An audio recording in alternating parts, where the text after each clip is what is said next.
So we do not speak about the church's teaching. That is not our task and not our mission. That is not our task and not our mission. So there you heard Jesuit Cardinal Hollerich himself talking about, we do not speak about the church's mission, teaching. It's not our mission. I don't know, I'm going to play you the full clip in case people say to me that I'm taking stuff out of context. So you can listen to that clip in its context. And I'll give you my feedback of what our church leaders are doing to our beautiful church. I just think they've lost it. But anyway, listen to the full context in case I'm being accused of taking it out of context. Sorry, Diane. No, it's okay. It's under B1.2. Questions for discernment. Number 6.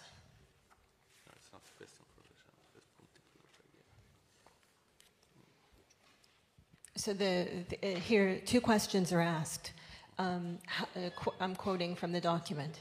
How can we create spaces where those who feel hurt by the church and unwelcomed by the community feel recognized, received, free to ask questions, and not judged?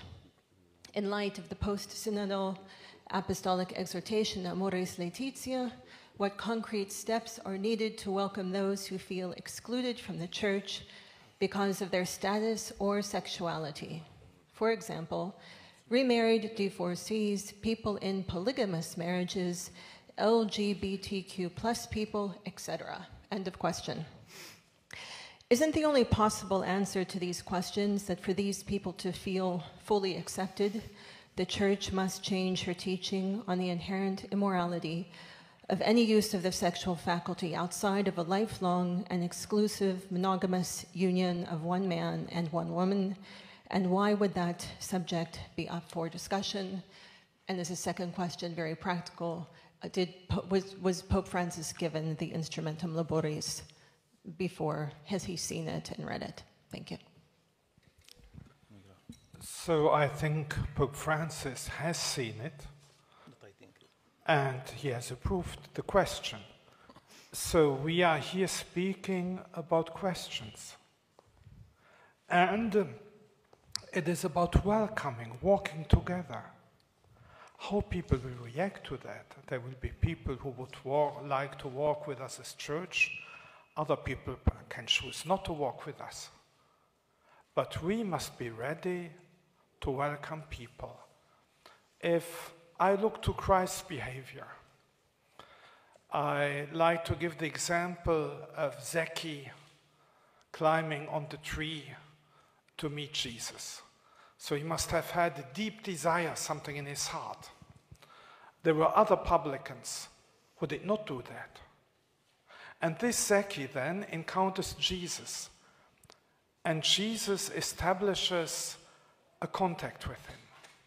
It also leads to the conversion of Zacchaeus afterwards.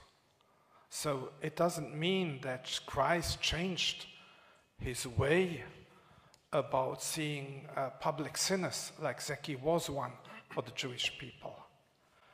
So we do not speak about the church's teaching. That is not our task and not our mission. We just speak to welcome everybody who wants to walk with us. That is something different. Aspetti un attimo, just a moment. Forse il Cardinale Grech vuole aggiungere qualcosa. Please don't forget that the central theme of this synodal process is synodality and mission. We need a synodal church to be a church that can announce the gospel, that can really pave the way so that Christ can meet humanity today. And who needs Christ? The wounded, the sinners, all of us. So don't be amazed when we say that we want to create spaces to welcome all. And please also keep in mind that at times we are really judgmental. We rush to judge people. Let us leave the judgment to the Lord. Our mission is just to help the individual to encounter Jesus, and we can see miracles. Now, I do agree with Cardinal Grech that we should not be judgmental. It's not up for us to judge people. It's up to us to actually listen and walk with them. But it is up to the leadership.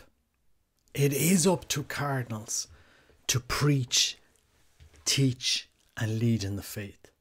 It is up to them, the shepherds, to tell the world what is the Catholic faith and what isn't the Catholic faith.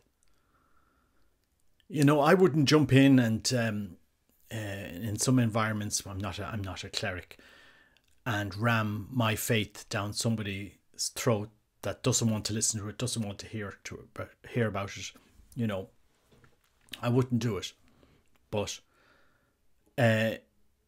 you know, when somebody asks the leadership of the church, what is the faith? What is the deposit of faith? What does the church teach? Because people coming to the church, coming to the faith, they will ask you the question, is it okay to do this? And what does the church say? They will ask you straight questions. And you will have to say, well, look, you can't go to communion if you're in mortal sin. You have to confess. This is the teaching of the church, blah, blah, blah. And you'll have to lead them towards those sacraments. Now, I don't know where this is going. And certainly a lot of people are going to be asking, what is the confusion going on in the church? But it is up to bishops and priests, cardinals, you know, to teach the faith. You have to teach the faith. You have to say what the faith is. What is the faith? What isn't the faith? And this notion that, okay, it's we're all walking together, and if you want to walk with us, blah, blah, blah, it's going to divide the church. It's actually going to divide the church. And if that's what they want to do, let's see. But yeah, it's interesting times to see what is coming out of Rome. And especially, you know, we have to give leadership to a new generation of Catholics. No, you don't have to do that. Don't worry. If you want to live your life that way, we're not going to be judgmental. We're not going to even tell you what the faith is. It's not up to us to tell you what the faith is. It's not up to us. Not up to us. Who is it up to? Who's going to teach the faith? Who's going to tell somebody what is the faith? You know, if cardinals can launch this process and say, well, it's not up to us to teach the faith. What did he actually say? Let me just get it here. Just a second. To play it again, because I couldn't believe it when he said, you know, what did he actually say? Let's have a listen again. So we do not speak about the church's teaching. So we do not speak about the church's teaching. Then who is going to speak about the church's teaching? What process are we going to talk about the church's teaching? How are we going to evangelize and give the church's teaching? Just does the church even have teaching anymore? You know, so I asked the question, guys, what's going on in the church? We do not speak about the church's teaching. So you cardinals, Cardinal Grech, Cardinal Hollerich, you're not going to speak about the church's teaching. The synodal process is not going to speak about the church's teaching. Or where can somebody clarify what's going on here, guys, with this process? Who's going to speak about the church's teaching? Are we supposed to speak about the church's teaching? If somebody asks me, you know, who's going to speak about the church's teaching? It does seem a very, very interesting time in the church. when we have cardinals saying, we do not speak about the church's teaching. We do not speak about the church's teaching. Excuse me, who is going to speak about the church's teaching? Catechists? Or do they need to speak about the church's teaching? Who speaks about the church's teaching? Gosh, I've never seen stuff come out of that. I never thought I'd live to see the day to hear what comes out of the Vatican. The amount of confusion that is sought in the church. Are priests supposed to speak about the church's teaching? What are we supposed to do? We're supposed to keep zip about the church's teaching. Let's not talk about it. When I heard all of his stuff, and I tell Cardinal Grech, I understand his points he's going to. I understand the points that they're trying to make, but they're falling to a fundamental flaw here. And on one side, trying to be so accommodating. We're so accommodating now that we can't speak about the church's teaching. Or really, guys, wake up. Wake up. God bless you. Take care. Bye-bye.